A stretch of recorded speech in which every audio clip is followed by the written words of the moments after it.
tarde. Eu me chamo Sócrates Egito, sou coordenador da pós-graduação em Ciências da Saúde da Universidade Federal do Rio Grande do Norte e com muito prazer vou conversar com vocês aqui sobre como escolher a revista para um eventual artigo científico que você produzir, focando principalmente no qualis e nos índices bibliométricos que usamos para definir a qualidade de um periódico. Eu gostaria de agradecer à comissão organizadora da Facisa, que me convidou para ministrar essa aula para vocês. Eu vou fazer a aula, tentar fazê-la em módulos, embora que o pessoal vai juntar esses módulos em seguida, para não deixar a aula muito cansativa. Então nós vamos falar por volta de 10 minutos, e aí vamos tentar fazer módulos de cada 10 minutos para vocês. O meu endereço encontra-se aqui abaixo. Na hora que vocês quiserem falar comigo, eu estou à sua inteira disposição. E eu não sei se a organização vai fazer algum fórum ou um encontro presencial, né? Online, mas presencial, ou seja, síncrono, para que a gente possa tirar dúvidas sobre o conteúdo desta aula. Eu estou à inteira disposição, é só marcar um horário comigo. Muito bem. Essa nossa apresentação ela vai ser composta por esses tópicos principais, que foi oferecido pela comissão organizadora e eu fiz uma pequena adaptação. Então, nós vamos inicialmente falar um pouco dos primeiros periódicos científicos, aliás, o primeiro periódico científico, o que é um periódico, o que é um jornal científico. Em seguida, vamos falar do que é o ISSN de cada periódico, as diferenças conceituais entre bases de dados, biblioteca virtual e portais científicos, né, como repositórios institucionais e tal. E depois vamos falar um pouco de bases de dados científicas e seus exemplos. Nesse momento eu vou focar nas duas principais bases científicas que usamos na Medicina 2, que é o Comitê de Área da CAPES, em que está inserido o Programa de Pós-Graduação em Ciências da Saúde da UFRN. Vou discorrer um pouco sobre como ocorre o processo de avaliação dos periódicos científicos, tanto a avaliação dos artigos produzidos nesses periódicos, publicados nesses periódicos, assim como a avaliação do próprio periódico em si. Em seguida, vamos falar um pouco dos indicadores bibliométricos, focando principalmente nos principais indicadores atuais usados pelos órgãos de fomento, principalmente a CAPES, para qualificar a revista. Para isso a gente vai falar um pouco do qualis. Vocês vão ver que o qualis ele é fruto do indicador de uma base de dados chamada Web of Science ou uma outra base de dados chamada Scopus. E esses dois indicadores eles têm o seu qualis. Para o Web of Science, o qualis deles é o fator de impacto. Para o Scopus, o qualis deles é o Site-Score. Existe um terceiro índice que é usado para algumas áreas, que não é usado na Medicina 2, mas que a CAPES usa, que é o índice H5, que é um indexador, que é um índice de um indexador de uma base de dados um pouco mais popular, que é a Google Scholar. Tá bom? Por fim, nós vamos falar o que é o Qualis CAPES e as divisões e como a CAPES usa essa ferramenta para avaliar seus programas de pós-graduação. E ao final irei fazer conclusões finais sobre o tema.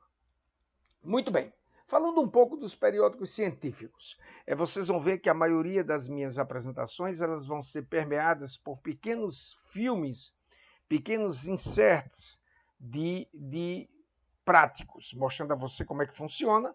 E eu já vou passar um filme que eu achei muito interessante durante a pesquisa do material para preparar essa aula, e é o filme do primeiro periódico científico que aconteceu no planeta.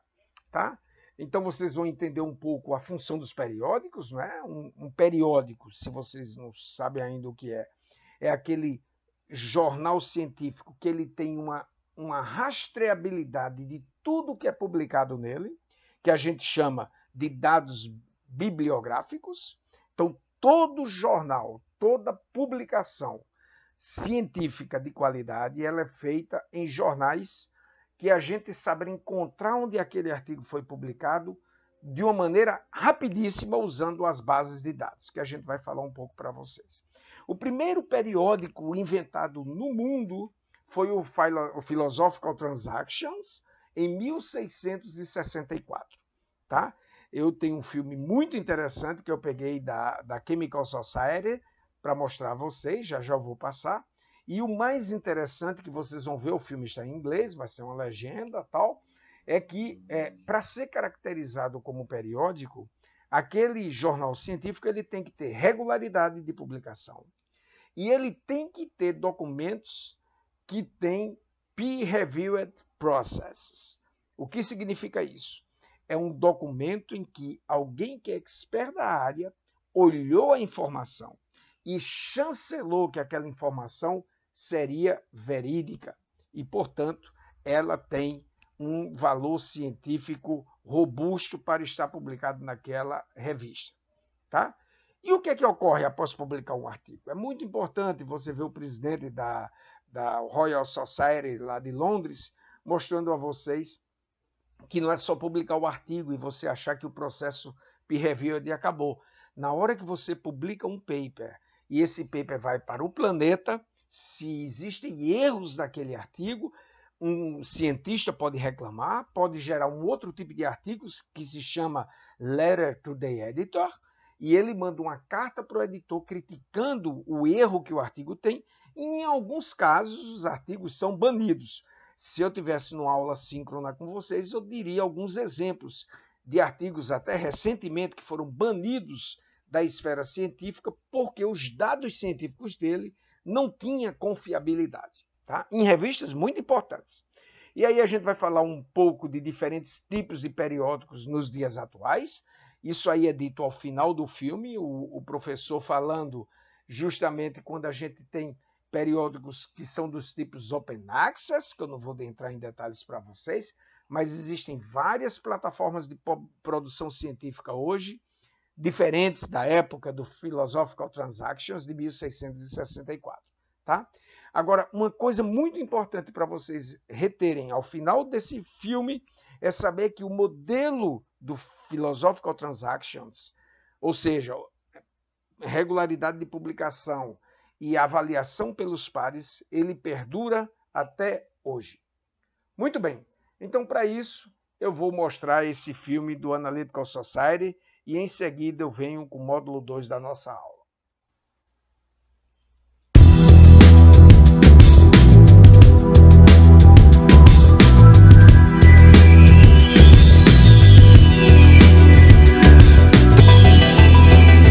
Having a journal where you could submit a paper, have it properly reviewed, and then there was a record of what you had done really clarified how science works. This is one of the most significant steps in the history of all of science.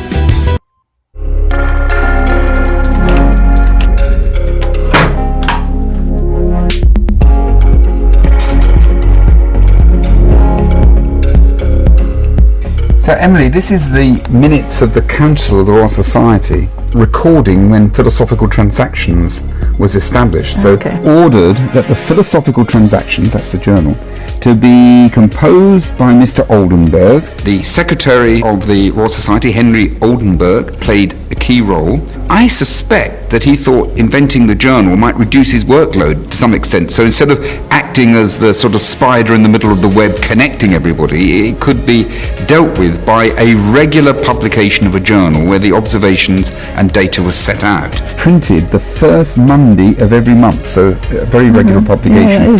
Yeah, if there's sufficient matter for it. So if he didn't have it, then he wouldn't publish it.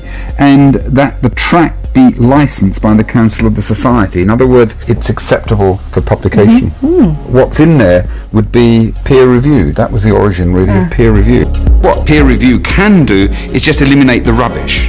But if you're going for a high-profile journal, then a peer reviewer will be making judgments as to how interesting it is, and sometimes they don't see that it's interesting, even if the science is quite good. So the fact we've got a range of journals does mean that research does get out there eventually, as long as it's sound. So this is the first Philosophical Transactions, Volume 1. Very exciting. So this is the very first pages of the very first journal.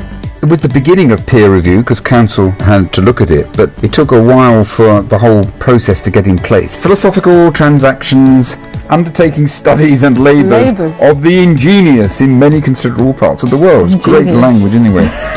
An account of the improvement of optic glasses at Rome. A real distinction, I think, between the sort of thing you're doing and what certainly my lab's doing is that once we've published it, people are less likely to say, well, that's the end of the story than they are with you. I mean, if you know, right, when those Higgs boson papers came out, that was essentially established.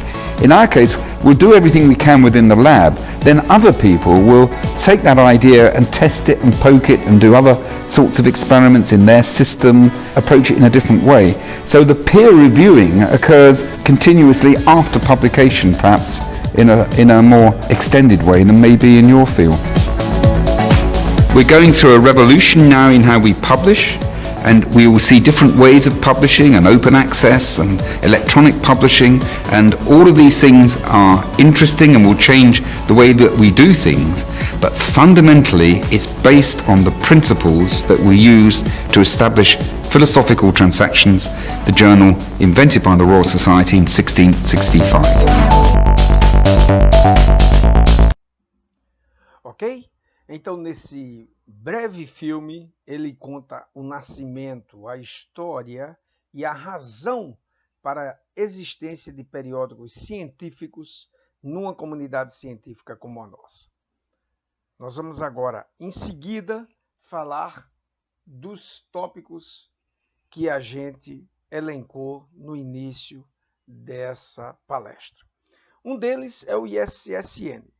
Veja que esse slide está um pouco poluído demais, porque tem informação demais. A minha ideia era mostrar a vocês os conceitos básicos de cada temática e em cada slide eu vou colocar a fonte de onde eu retirei aquele material. Então, se vocês clicarem nesse link, vocês vão para a página que me deu esse tipo de informação para eu passar para vocês, tá bom? O ISSN, na verdade, ele é uma sigla em inglês para um número normalizado de publicações seriadas, tá? Tem um termo aqui em inglês, é o International Standard Serial Number, e esse número é como um CPF, que cada um de nós temos um número único, tá bom? Ele é composto de 8 dígitos. Para receber um ISSN, você tem que ter uma produção seriada, ou seja, você tem que ter uma periodicidade provada do jornal. Por isso que a gente tem jornais que não conseguem publicar a manutenção da publicação periódica e ela perde o ISSN, se não tiver isso. E também obras editadas em diferentes idiomas recebem diferentes ISSNs. No Brasil, teve uma coisa muito interessante, que havia uma série de jornais que eram indexados unicamente como brasileiro, e que quando ele se tornou um jornal internacional, ele teve que criar um novo ISSN.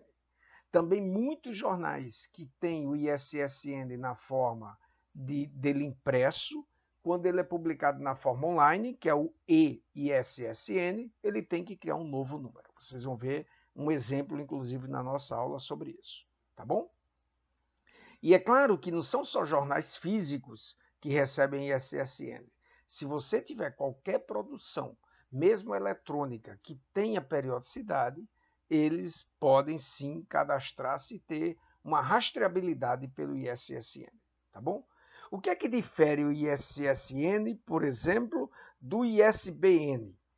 O que difere é que o ISBN é para livros e a regra não é periodicidade. A regra para livros é outra, tá certo? Estabelecida através de regras do que é o livro.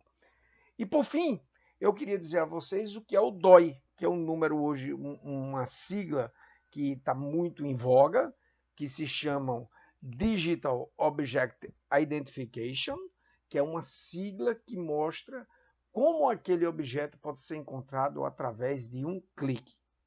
Ok? Muito bem.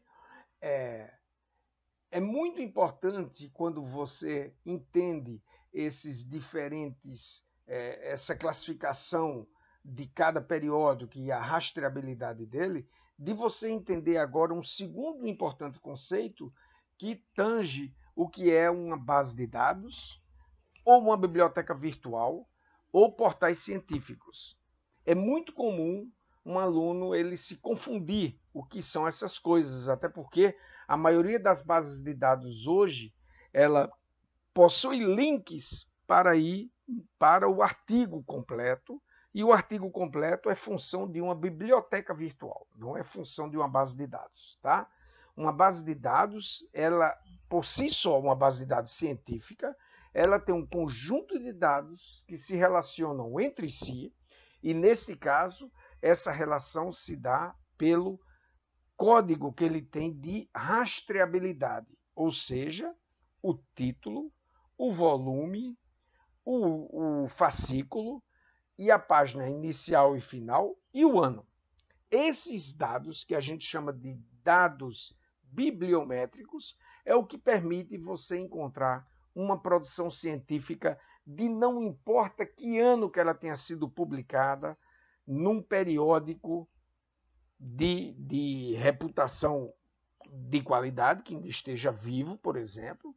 Então, se vocês disserem, eu queria saber, professor, se a vacina Sabin, a pessoa que inventou ela publicou o artigo, o Sabin publicou. Se você colocar numa base de dados o nome Sabin e botar vaccine, ele vai te levar para o artigo que o Sabin publicou lá na época que ele inventou a vacina de paralisia infantil. Um outro exemplo que eu gosto de dar nas minhas aulas é da descoberta do DNA, que o Watson e Crick publicaram, foi um dia desse, foi eu acho que nos anos 60, 64, eles publicaram isso, e eles tentaram publicar esses dados na Science, se eu não me engano, ou foi na Nature, e terminou que o jornal rejeitou, e eles publicaram no outro, eu não sei qual dos dois. Mas os dados de publicação do DNA, eles estão abertos e eles estão vinculados a uma base de dados, e você encontra qual foi a referência bibliográfica que estudou e revelou o DNA, e a partir desses dados bibliográficos de uma base de dados, você pode ir a uma biblioteca virtual e encontra o artigo científico que foi gerado com aqueles dados, tá? Portanto, uma biblioteca virtual é um conjunto de periódicos onde você pode achar o artigo completo. O mais famoso que a gente tem é o Periódicos CAPES, e eu botei ele como exemplo aqui embaixo. Vocês que são jovens não passaram pelo tormento que pesquisadores da minha idade passou, quando não havia bibliotecas eletrônicas, como o Periódicos CAPES. Tá? Antigamente, quando a gente descobria uma referência bibliográfica e queria aquele artigo, nós tínhamos que ir para uma boa biblioteca. Na maioria das vezes, eu ia nos Estados Unidos para o MIT ou para Harvard, que é uma biblioteca extremamente completa, e lá eu procurava nos jornais lá dentro e tirava fotocópia daqueles artigos. Tá bom? Hoje em dia, a partir de 96, a CAPES inventou o portal Periódicos CAPES, que custa uma fortuna, onde reúne todas as assinaturas eletrônicas de jornais que o Brasil tem, e aí você hoje, qualquer pessoa de uma universidade federal e de outras universidades que tem acesso ao portal Periódicos CAPES de forma institucional, eles conseguem pegar tudo que tem naquela biblioteca, como se a gente tivesse numa biblioteca física, tá? Eu botei os outros dois conceitos de repositório institucional e portais científicos, mas eu não vou dar ênfase, é só para mostrar a vocês que existem outras maneiras de divulgação da ciência que as instituições usam. Tá? Uma principal é que toda tese de vocês que é gerada, ela vai para um repositório institucional e depois qualquer pessoa pode ter acesso a ela em qualquer lugar do planeta. Tá certo? Porque ela tem uma rastreabilidade para encontrar isso. Muito bem. E quanto aos portais científicos, o mais famoso é o Periódicos CAPES, que o nome está errado, porque ele não só é uma biblioteca virtual, ele não tem só periódicos, a gente vai falar um pouco dele mais na frente, mas o periódico Scopus, na verdade, ele é um portal científico que tem todas informações institucionais científicas que a CAPES tem, com assinaturas de jornais ou de base de dados e outras coisas, patentes, o que vocês podem imaginar para fazer ciência. Muito bem. Eu coloquei uma ilustração aqui, partindo desse link que vocês estão tendo aqui embaixo, que é para dizer em linhas gerais o que é uma base de dados, que era para justamente enfatizar que uma base de dados, gente, ela não tem, isso é muito importante, uma base de dados científicas, ela não tem disponível o artigo científico completo. É muito comum vocês se enganarem sobre isso. Então, se você falar de um PubMed, de um Cielo, a Cielo, por exemplo, é uma base de dados muito ruim, porque ela dá os artigos científicos. Eu digo ruim porque termina que ela fica tão pesada que a Cielo não tem muitos jornais indexados. O que é muito importante quando vocês estiverem pesquisando numa base de dados, que usa um conjunto de informações e dados para gerar um catálogo, é ver se aquela base de dados ela contém o conjunto de dados científicos de maior abrangência possível. Por exemplo, se vocês forem na base de dados do Cielo, vocês vão ver que ela tem em torno de 150 jornais indexados, jornais completos. Por isso que ela é tão ruim como base de dados, porque ela tem muita informação, mas ela não tem informação de base de dados. Ou seja, ela não tem o título, o autor, aquilo que os jornais científicos têm no índice de cada produção científica para encontrar rastreabilidade. Se você comparar com o Web of Science, esse já tem 6.000 ou 8.000 periódicos, no seu número atual, mas é na linha de 5 a 8.000 periódicos indexados.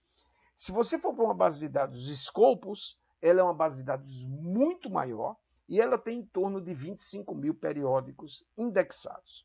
O que quer dizer isso? Inclusive tem uma base de dados que meus alunos usam muito, chamada Science Direct. Eles, professor, tem uma ótima base de dados que ela linka direto com o artigo completo. É mentira. A Science Direct, ela é uma base de dados de uma editora muito famosa, a Elsevier, e essa editora ela criou uma base de dados que se chama Science Direct, mas a grande restrição dessa base de dados é que ela só indexa artigos da editora Elsevier. Então, se você tiver um bom artigo que foi publicado por uma outra editora, você não vai encontrar nessa base de dados. Ok? Então, é muito importante ver onde você pesquisa a base de dados. Então, eu estou dando alguns exemplos aqui de como funciona. As bases de dados ela tem uma ordem própria, ela não permite que os usuários alterem os dados que estão dentro dela, é claro, estabelece critérios rígidos para um dado compor seu acervo. Então, a razão do Web of Science não ter tantos jornais indexados, se você tiver uma revista brasileira, por exemplo, que disse, eu queria que eu tivesse indexação lá no Web of Science ou no Scopus, você, para entrar seu jornal nessa base de dados, você vai ter que cumprir critérios estabelecidos pela base de dados. Tá? Por exemplo, o seu jornal tem que ser internacional. Revista numa língua só, ela não é indexada no indexador internacional como Scopus ou Web of Science. Tá joia? E é claro que essa base de dados ela conduz a uma independência dos dados. Isso é muito importante. Isso quer dizer que os dados que estão ali dentro, ela é de domínio público, tá certo? Não tem um viés como a Science Direct tem, por exemplo. Ou como o Cielo tem, só que o Cielo ele não tem um viés por ser uma editora. O Cielo tem porque ele é mais voltado para revistas latino-americanas. Aí a pergunta que você poderia fazer é, professor, então será que alguém que indexou no Web of Science ou no Scopus poderia pedir indexação no Cielo? Poderia, mas não interessa. Porque o que interessa para um editor de um jornal é que o jornal dele seja indexado numa base de dados que muita gente tem acesso, que seja muito famosa. E a Web of Science e o Scopus são as mais famosas do planeta.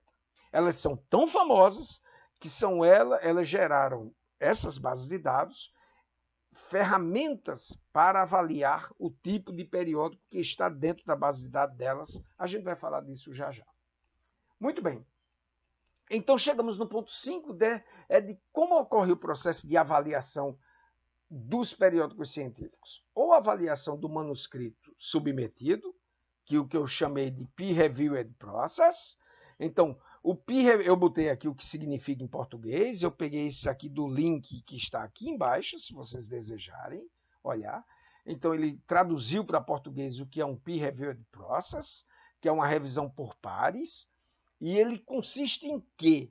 Ele consiste basicamente de você dizer, olha, eu acho que eu fiz uma pesquisa científica muito bonita, muito robusta, usando ferramentas científicas, escrevi um paper, agora eu quero ele publicado num bom jornal científico para que as pessoas no planeta conheçam o que eu produzi e digam se é verdade ou não, se eventualmente eles não concordarem. Então, isso é o que acontece quando você manda o teu artigo para uma revista científica. É muito importante vocês saberem que na hora que um artigo é mandado para uma revista de reputação boa, de boa qualidade, o editor da revista, ele vai procurar no planeta, através das bases de dados, quem é o nome que estuda aquele fenômeno que você estudou muito profundamente e muito provavelmente vai convidar esse pesquisador para fazer a avaliação do seu artigo, e esse pesquisador ele avalia e manda um relatório dizendo se aquele teu artigo ele tem qualidade científica ou não, e ele te dá sugestões, ele aceita ou não a publicação do teu paper. Tá joia? Como eu não sabia se a organização queria que eu falasse muito de como se avaliar manuscritos, que aí é objeto de outra aula de redação de artigo científico, eu vou focar na segunda vertente de avaliação de periódicos, que é a avaliação do periódico em si. Então, os periódicos, eles são avaliados pelas bases de dados e elas criaram ferramentas que a gente chama de métricas para dizer se aquele periódico é de qualidade ou não.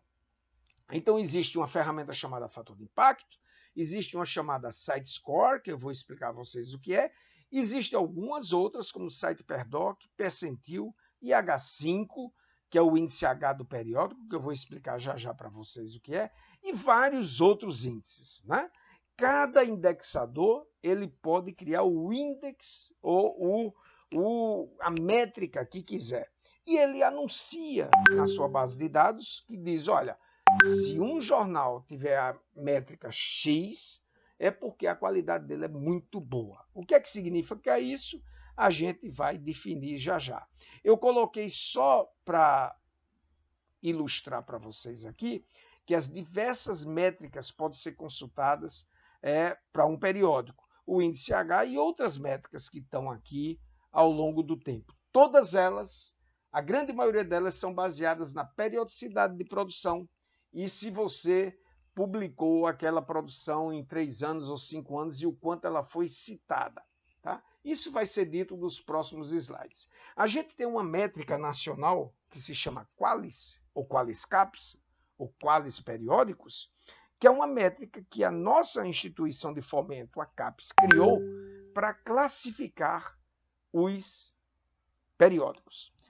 Inclusive, essa métrica ela é fruto, já foi fruto do fator de impacto, já foi fruto do site score, já foi fruto do índice H5, então ela é nada mais nada menos de que uma métrica baseada nas métricas internacionais. Tá joia? Eu ficava muito danado quando um aluno chegava para mim e dizia, professor, eu vou publicar numa revista A1, então eu posso defender meu doutorado, porque no nosso programa você só defende um doutorado se publicar em revistas no mínimo B3, na outra métrica, tá? Porque o sistema o Qualis mudou, existe hoje um novo Qualis que mudou, mas no Qualis antigo, se você publicasse uma B3, você defendia seu doutorado no meu programa. E esse B3, na verdade, para quem é do programa, ele tem que saber que o B3 significava que era uma produção científica com um fator de impacto maior do que 12,9. Então ele não tinha que estar se ligando no B3. Porque, meus amigos, prestem atenção, se vocês forem publicar numa revista nova, que nunca foi apresentada a CAPES nos seus eu não sei se vocês sabem, mas no processo de avaliação da CAPES, a gente informa toda a produção científica e aí a gente tem uma avaliação em cima da produção científica do programa. Então, só quando o programa informa a CAPES que aquele periódico houve uma produção do programa naquele periódico, é que a CAPES vai classificar o periódico e vai dizer o qualis dele. Então, se você publicar no periódico novo, que ninguém nunca publicou no Brasil, a CAPES não vai ter qualis para ele. Então, é muito importante você saber qual seria o qualis, qual será o qualis do meu periódico. Eu vou mostrar isso a vocês no final da aula, tá bom? Bom, eu vou falar um pouquinho do fator de impacto, mas muito rapidamente, porque essa métrica ela deixou de ter importância. Hoje, as métricas que têm importância são outras, e eu tenho que chegar lá, eu já falei 30 minutos, e eu preciso apresentar elas a vocês, tá bom? Mas está escrito aqui o que é fator de impacto, ele é baseado na citação, ele é um material fruto do Web of Science, quem inventou essa ferramenta foi o Eugene Garfield, o pioneiro da cientometria, que foi alguém que tentou dizer, como é que eu posso dizer que um jornal é importante? Por exemplo, se eu chegar para vocês e perguntar, vocês acham que o Nature e o Science, eles são jornais que têm alto fator de impacto? Muito provavelmente vocês vão dizer, sim, professor, porque eles são muito importantes, todo mundo conhece esse jornal. Então, o fator de impacto, como qualquer outro índice, gente, ele é baseado em quantas vezes aquele jornal foi citado no ano. Porque se eu publico um artigo num determinado jornal e esse artigo ele é citado depois, aquele jornal vai ser citado. Não é só o meu nome, é o jornal. Existe uma métrica para meu nome, tá? Que é um índice H, também para o meu nome. Mas não vamos falar disso. Eu estou falando da métrica para o periódico. E a métrica para um periódico é o fator de impacto ou o site score, que é a mesma coisa que o fator de impacto, a mesma coisa, só que ele é do indexador chamado Scopus. Mas é a mesma coisa. Aí você pode dizer, mas professor, então dá o mesmo valor, dá o mesmo índice? Não. O cálculo que ele faz é diferente, mas na escala do site score, se você pegar um site score, eu vou mostrar já a vocês, de um número, sei lá, 80, significa que ele é igual a um fator de impacto 4. Existe uma correlação.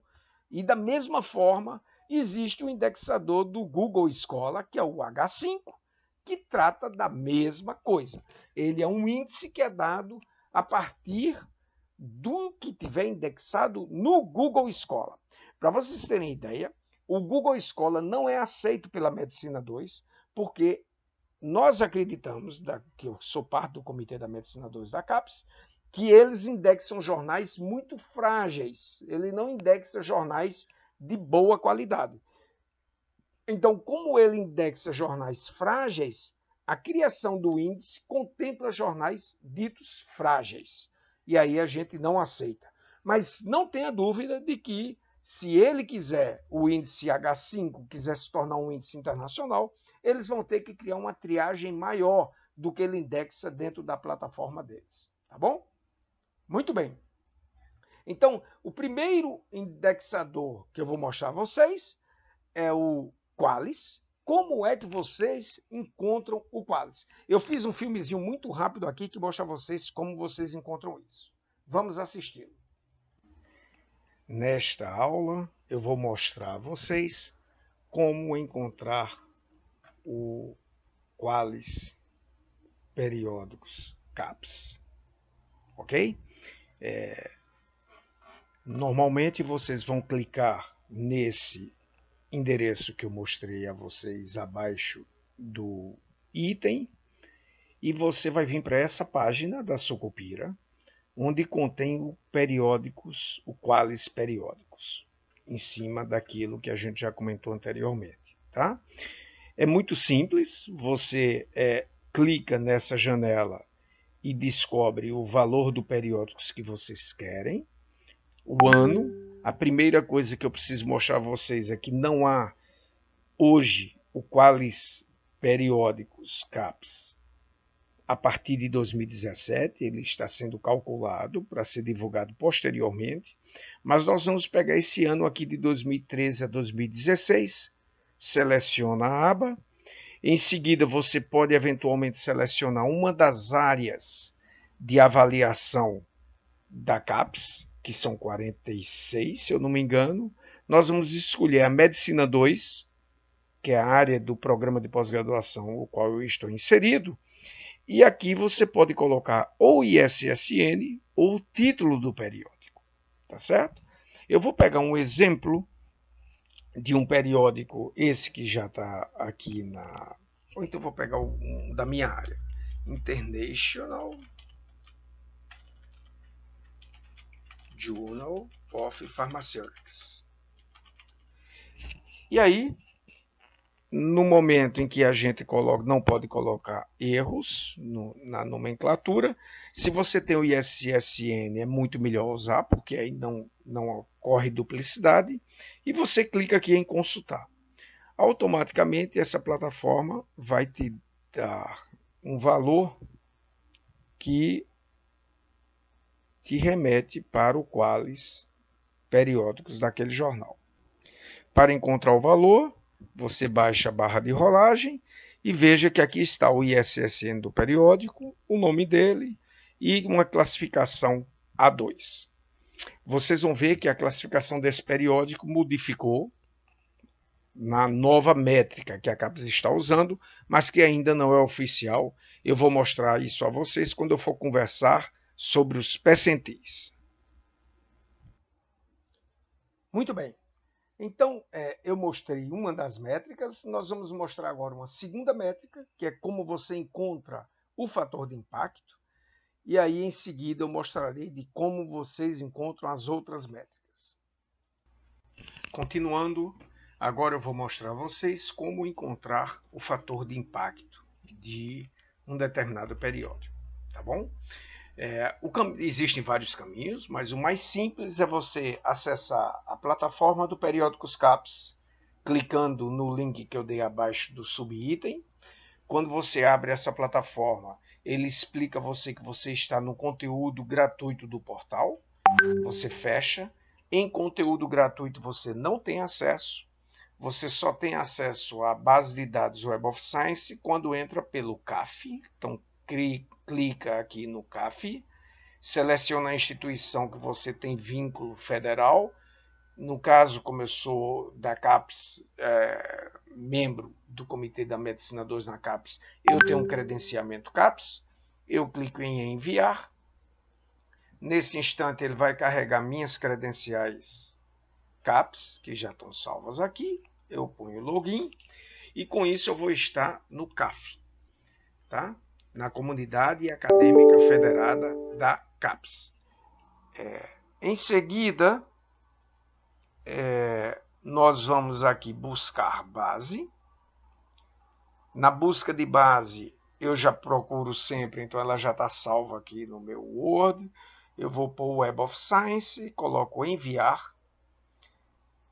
Ele vai me dar a coleção que eu pego, essa coleção principal do Clarivate Analytics.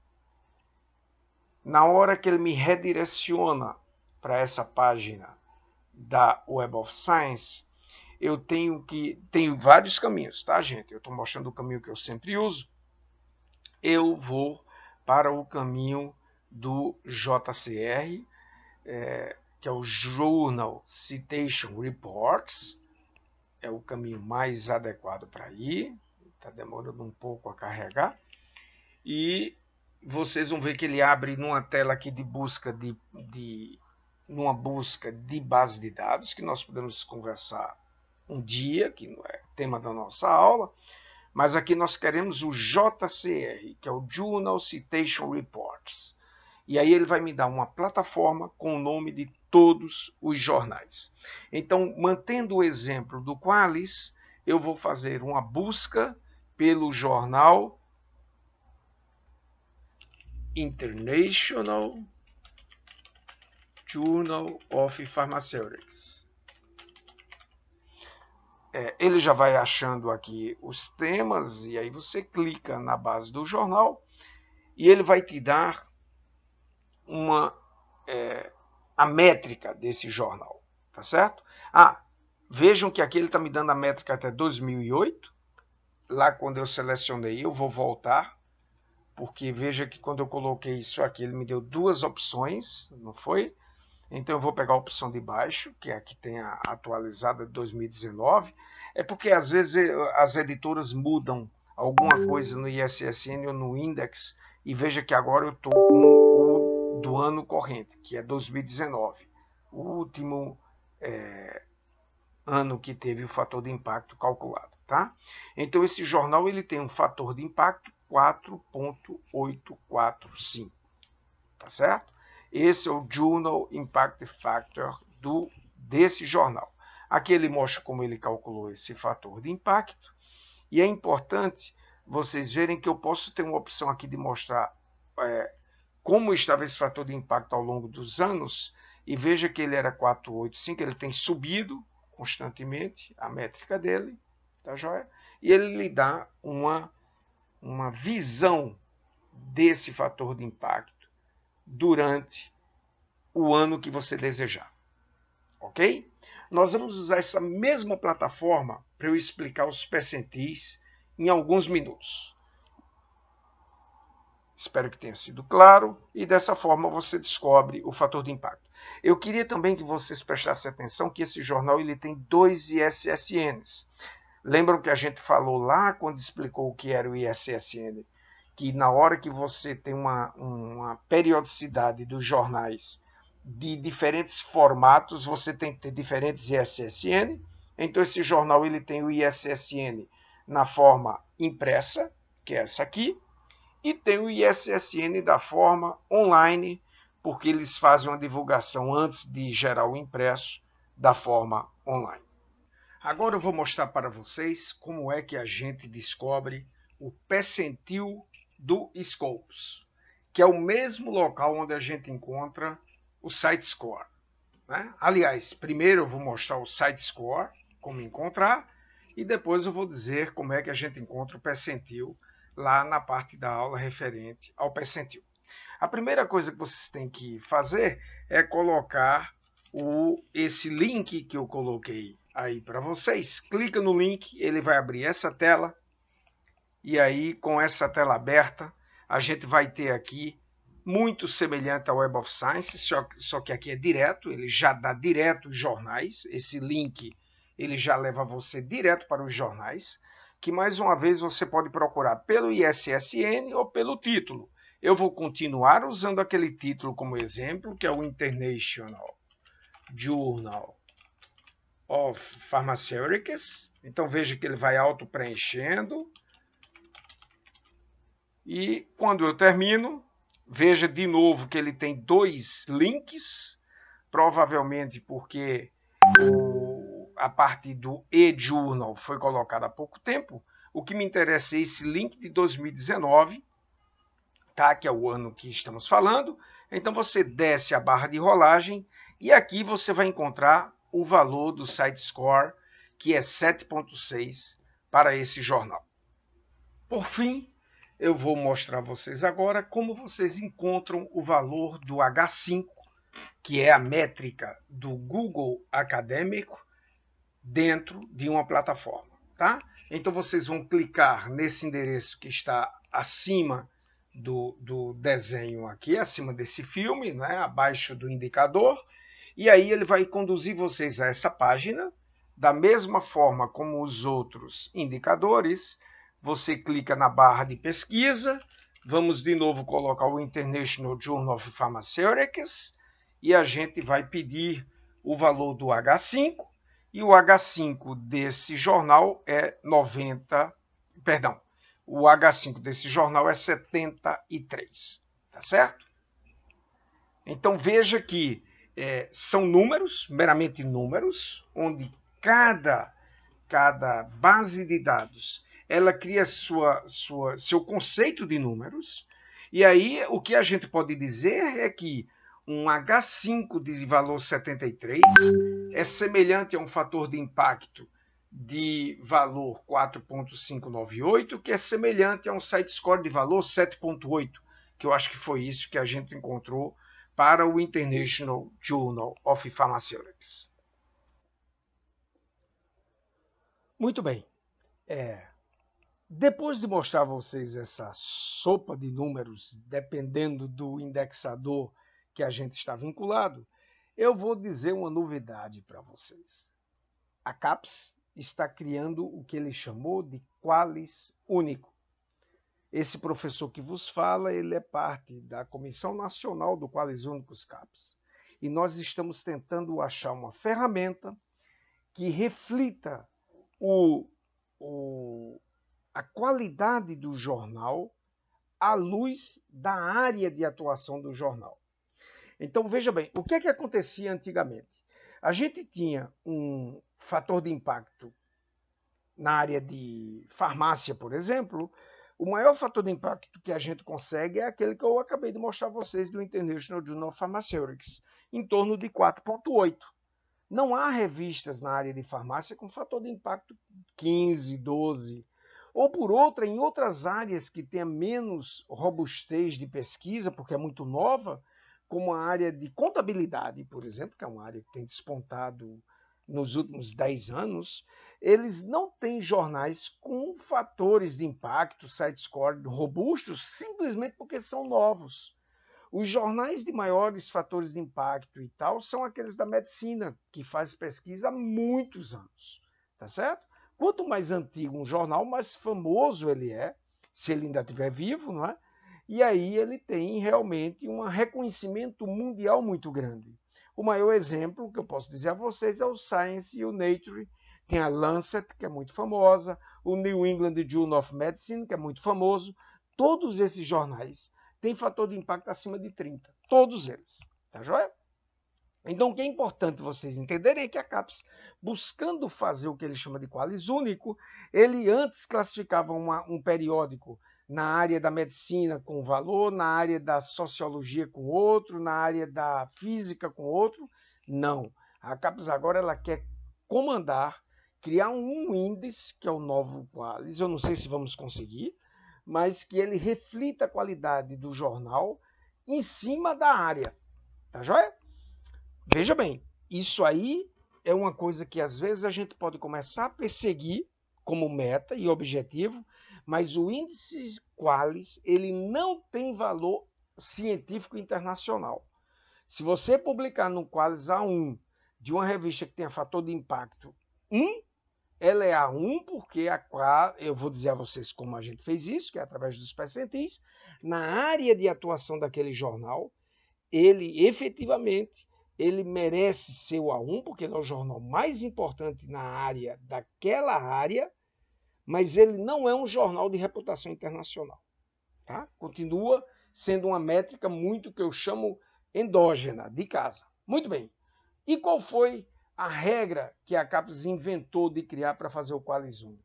O novo Qualis CAPES, ele considera o percentil. Tá joia?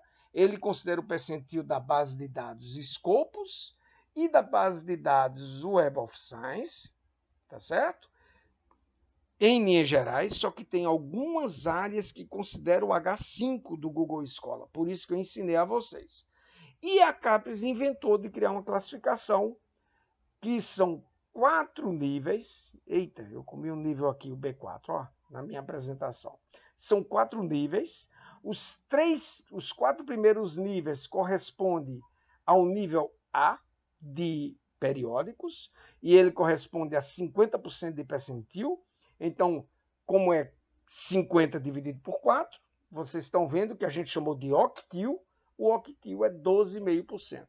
Então, qualquer revista que tem um percentil acima ou igual a 87,5, a CAPES vai considerar ele A1. Portanto, essa revista que... desculpa, não mostrei a vocês ainda. Já já vou mostrar o International Journal of Pharmaceutics, que percentil ele tem no Scopus e no Web of Science. Tá joia? Muito bem. Agora eu vou mostrar para vocês como é que nós encontramos o percentil de um determinado jornal na plataforma Web of Science. Eu sigo os mesmos passos que eu mostrei para encontrar o fator de impacto. Chegando aqui no Journal Citation Reports, eu digito ou Journal of Pharmaceutics, o nome do jornal, ou ISSN, né? Depende do que você deseja. Ele vai carregar os dados da plataforma de 2019. E agora o que vocês têm que atentar, primeira coisa, é que essa área aqui é que me dá o percentil dele, tá certo? Então, esse jornal, coincidentemente, ele só tem uma grande área de atuação, que é o Pharmacology and Pharmacy. Entretanto, tem jornais que vocês chegam aqui, eles vão ter várias barrinhas coloridas como essa, e aí vocês têm que descer aqui embaixo para encontrar o Average Percentile do jornal. Desculpa, ele está aqui. Ó. Então, o Average Percentile desse jornal é 88,745. Tá? Esse dado é muito importante para a nova métrica do Qualis CAPS, que foram criados. Então, esse jornal, ele tem, em 2019, ele tem um fator de impacto 4,845 e ele tem um percentil 88,75. Eu vou dizer na aula de percentil o que significa esse percentil de 88,75, mas se vocês olharem o slide de percentis, vocês vão ver que um jornal que tenha percentil superior a 87,5, ele tem um Qualis A1. Portanto, esse jornal ele é classificado como Qualis A1 para CAPS a partir de 2017.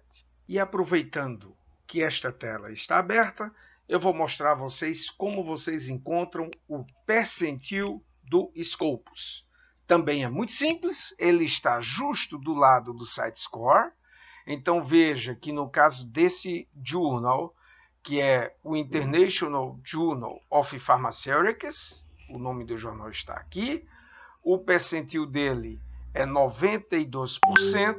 Isso significa, se você olhar aquela tabela de conversão de percentil, que esse jornal para o Scopus também, aos olhos da CAPS, é considerado uma produção, um periódico do tipo A1. Muito bem, meus colegas, meus amigos, meus estudantes, depois dessa embaralhada de sopa de números, eu queria dizer uma frase muito emblemática para falar do International Journal of Pharmaceutics e vocês terem a sua conclusão sobre essas métricas. O International Journal of Pharmaceutics, ele foi considerado Qualis A2 em 2016, então nas métricas da CAPS em 2016.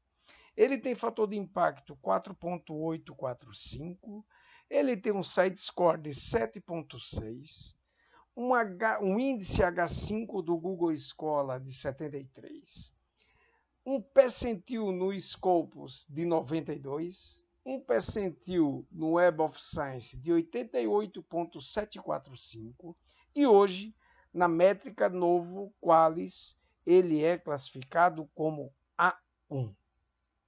Em dito isto, é importante vocês observarem que não dá para ficar perseguindo as métricas, não é, sem saber o que elas significam. Então, dentro de um determinado base de dados, aquele jornal pode ter uma reputação muito forte. Mas quais são as considerações finais ou conclusões finais que eu deixaria para vocês?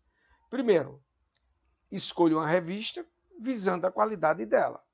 Se você vai publicar o teu artigo, o teu manuscrito numa revista, procure ver se aquela revista ela tem uma boa qualidade. O primeiro indicador é se ela é indexada nas bases de dados Web of Science e Scopus, porque se ela for indexada lá, essas duas bases de dados são as que têm maior visibilidade científica do planeta. Existem várias outras bases de dados, dependendo da área, tá? Tem uma outra muito famosa chamada PubMed, que ela é bancada pelos laboratórios farmacêuticos, que é voltada para a área médica. E era mais para a área médica, que hoje é uma boa base de dados também, ok? Não olhe somente as métricas. Eu acabei de mostrar a vocês que tem muita métrica, muita coisa. Você não sabe, será que meu jornal é bom? Na hora que a gente quer perguntar se o artigo foi publicado num bom jornal, a gente tem que saber se todo mundo no planeta vai ter acesso àquela informação, primeiro, pela base de dados. O Scopus, o Scopus livre, todo mundo pode pesquisar ciência dentro dele, é de graça, tá? É pago pela Europa. Então, muito provavelmente, se você tiver uma produção indexada no Scopus, é melhor do que no Web of Science para o povo saber que você publicou o artigo ali. Se você botar seu nome no Scopus e encontra a tua produção científica, ótimo, você está no planeta. Todo mundo tem acesso à sua informação. A segunda coisa é saber se onde você produziu, ele é um jornal que a turma cita. Se ele tem não só uma visibilidade importante para a comunidade internacional, mas que ele também publique coisas que são verdadeiras, que são chanceladas pela comunidade científica. E quem é que vai dizer isso? É o CiteScore e é o fator de impacto. Porque ninguém vai ficar citando um artigo ou um periódico se ele não publica coisas que valem a pena. Tá joia? Outra coisa muito importante é que o objeto da publicação, né, o objetivo maior da publicação, a razão da publicação, é validar o seu estudo. Então, use o seu processo de submissão como uma ferramenta para aprimorar o seu conhecimento. Tá? Use o peer-reviewed process para evoluir nas suas pesquisas. Eu costumo dizer nas minhas palestras mundo afora, eu tenho 153 artigos publicados na minha carreira, e de vez em quando eu me sinto meio Superman, achando que tudo que eu escrever as revistas vão aceitar, e eu fico muito feliz quando eu mando para uma revista que o artigo é rejeitado depois de sofrer um peer-reviewed process, né? Porque às vezes o artigo é rejeitado porque o tema não interessa à revista, que os editores dizem que está out of scope. Então o importante é a gente ter ele revisado, e eu já peguei artigos da área que eu domino, que eu escrevi, que eu achei que estava lindo o paper, e eu receber 2 ou 3 relatórios de colegas que revisaram o paper, criticando coisas que eles estavam completamente certos.